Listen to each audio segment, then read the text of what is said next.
this is Arunava Chaudhuri and you are on my YouTube channel, Arunfoot.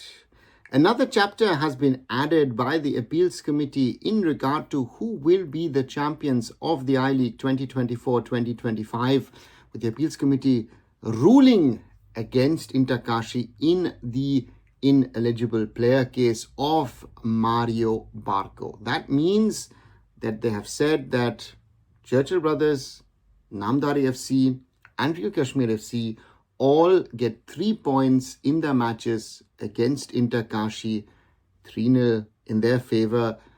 And that means Churchill Brothers are champions of the I-League. That's part one of this. The question that needs to be raised is that the Appeals Committee has turned around an earlier order from the League Committee, in which it was stated that Mario Barco was injured. He was replaced by Mateja Babovic.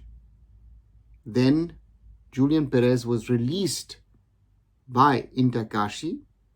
Inter Kashi asked the League Committee, asked the AIFF, asked the I-League, can we re-register Mario Barco in the place of Julian Perez? That was okayed. And only thereafter, once Mario Barco came back from injury, he played for Inter Kashi.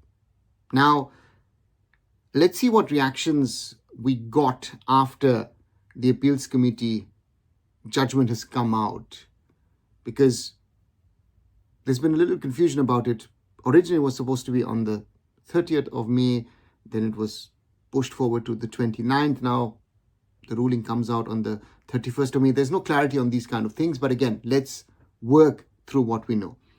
The official club statement from Churchill Brothers out of Goa says the AIFF Appeals Committee has allowed appeals of Churchill Brothers, Real Kashmir and Namdari against Inter Kashi. It's been held that Inter Kashi violated the I-League rules.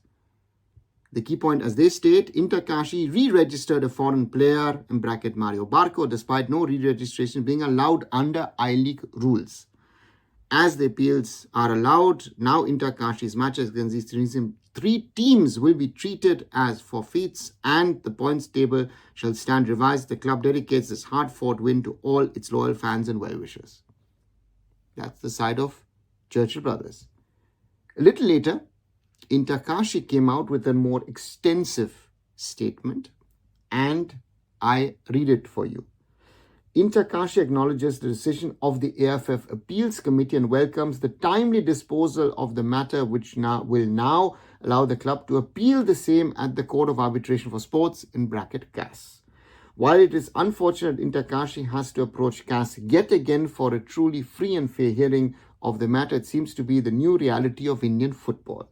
The club is flabbergasted that such simple rules and regulations can be twisted and misinterpreted in such a manner through which the club is now suffering without any fault of its own. Inter Kashi states in unequivocal terms that the club has always followed the league regulations by which it is bound in both letter and spirit.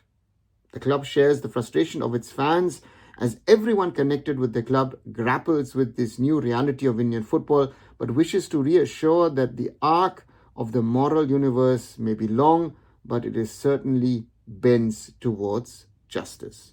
The club fully believes that a free and fair hearing at CAS will bring all relevant facts to the forefront. There will be no further comment on this matter at all. So, as expected, different club statements. On one side, Churchill Brothers, who believe they are now champions, while Inter Kashi on the other side still think and believe that they have been robbed. And at the end of the day, the question now has to be is, who, if anyone has done a mistake, has done the mistake? Is it Inter Kashi?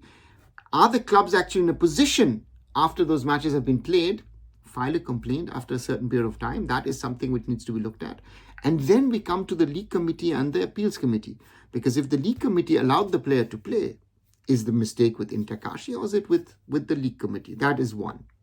And therefore, there are a lot of these questions which are around, and also questions are being raised in regard to the integrity of the Appeals Committee. And that is a question if we're even asking that question, is a very, very dangerous slope that we're going down. We still don't know who actually factually is I-League champion, because InterKashi once more goes to CAS, and there will be an injunction. That is very, very clear.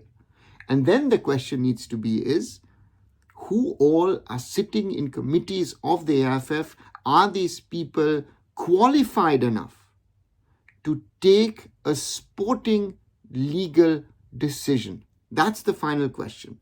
And there seems to be a lot of, as InterKashi pointed out, interpretation of rules and regulations. Rules and regulations should be clear-cut, straightforward, and decisions should be according to those. It should not be interpreted by XYZ. This saga will continue. And as always, let me know what you guys think, what you believe, maybe what is right or what is wrong. Write down your comments below. And as always, like, share, and subscribe Arunfoot here on YouTube. Visit my other social medias. Visit arunfoot.com. And I'll be back very soon. So Arunava Chaudhuri signing off. Bye for now.